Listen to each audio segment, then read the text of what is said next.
Welcome to PrairieFoxSurvival.com. I'm Richard, and today we're going to be canning up steak, actually stew meat, beef tips, whatever you prefer to use it in.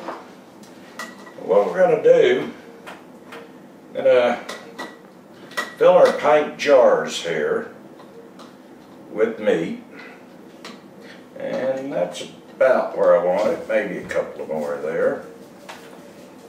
And you want to remember one thing, pack it in here a little. When you're canning raw meat, you don't want to add water to it.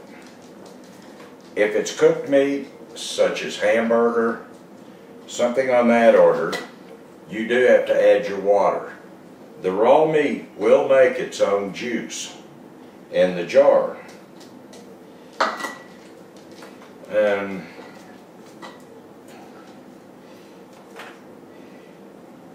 a lot of people will go ahead and cut their meat in strips, which later on we're going to be doing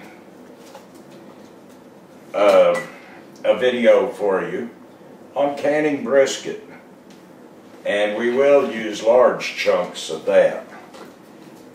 But for today, we're going with our cut meat, and we used from the cow we butchered. We used a variety of different meats from tenderloin on, and the mixture of it gives you a very good flavor. Okay, let's see what we have here. And a couple in here.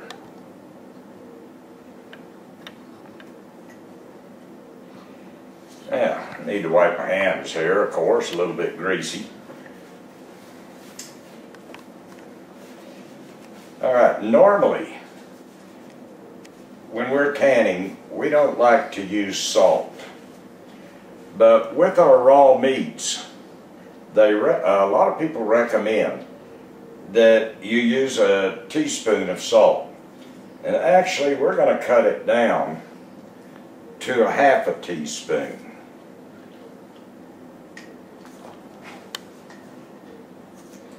I'm not a big salt eater, and when I do use it, I like no salt, which is a substitute I find very satisfying, but not for canning. And a lot of people won't use this, but we like spicy foods. So we have our garlic, and we have cayenne pepper.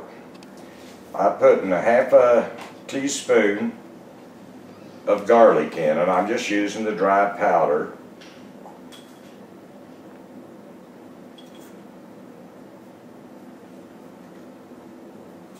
Just to add a little bit of flavor.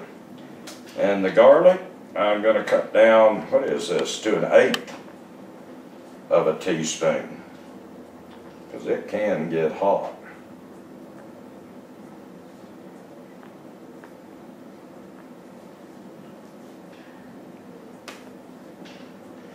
And it works fine for me, but sometimes if I have company over, I get a few complaints. And I'm going to go ahead and fill some more jars here, and then I'll get back to you. We have our jars packed, and I'm just finishing wiping the jars here on the top for a good seal. Something you always want to remember to do on anything you can. What we're going to do now is going to take our lids. They're hot. You want to boil your lids in water every time you can.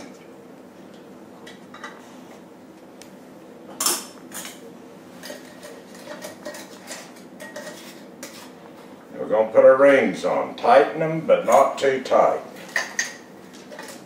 What happens if you do, they're very bad about coming off at times, and sometimes it'll even chip your jar.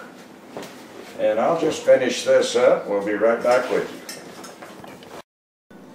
We have our jars ready now, and we're ready to put them in our pressure canner.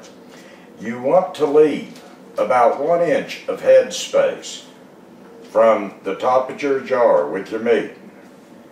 And with this, without using the water bath, we don't even have to take bubbles out. So after we're going to can these for 75 minutes, and at 15 pounds at our altitude, always check your altitude, and we'll be back with you as soon as we get them finished. Our meat's finished and out of the canner, and if you can zoom in on that, it's still bubbling and very hot. But you can see how much juice was made just from the meat. And this will be great in all different kinds of food, even barbecued if you prefer. So we're going to let our jars cool down here, and once again, from Prairie Fox Survival, if I can get my tongue untied, thank you for joining us, and we look forward to seeing you the next time.